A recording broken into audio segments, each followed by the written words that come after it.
Schopenhauer that said the talented person hits a target people can't hit, but the genius sees a target people can't see. So in an orderly ethos, as we have, Steve, he's the man. We have an industrial complex that conforms people in a sense in how they think.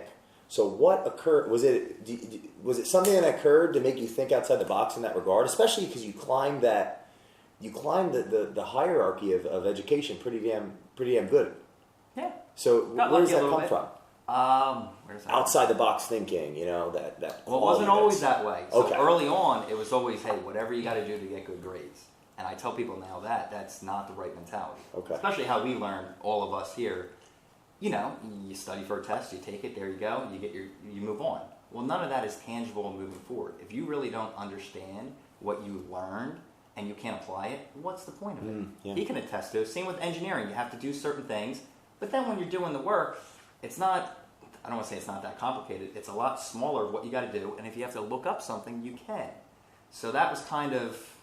Was it a specific event in your life? You're like, wow, I got to get above this frame. Well, yes. So in college, freshman year, we did a workshop. Basically, come up with something, and even if it's not a good idea, follow through with the business plan.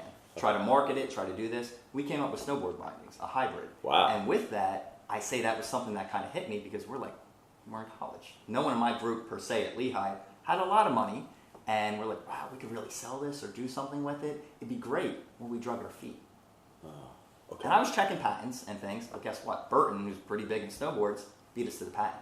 Ooh. So that was kind of the one thing where I'm like, if I just moved quicker, and I mean, it's a team thing. I was driving a lot of the team, but we had good team members.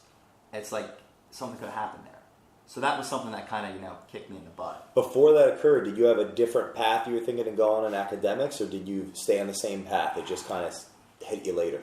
Engineering. I always you liked doing that. Engineering? Yeah, I did. And then remember, that's what you learn, and you see things that are really cool being made. But then when you get into the corporate world, it's like, okay, well, you're going to do this little area, and that's you. And that never worked for me. Interesting. It didn't. So I always tried to not bend the rules, but do things differently. If somebody says, hey, you got to do this, well, why? And I forget, it's in a lot of books, and you hear it in a lot of places. Well, when you get a new job, whatever it is they say to do, don't do all of it. And then, if no one says something in 2-3 weeks, then whatever that report was or something, it's not important. I always had that mentality. Wow. And same thing with cramming a lot into a small schedule. I'd get a lot of things done. Same thing with college, same thing with high school.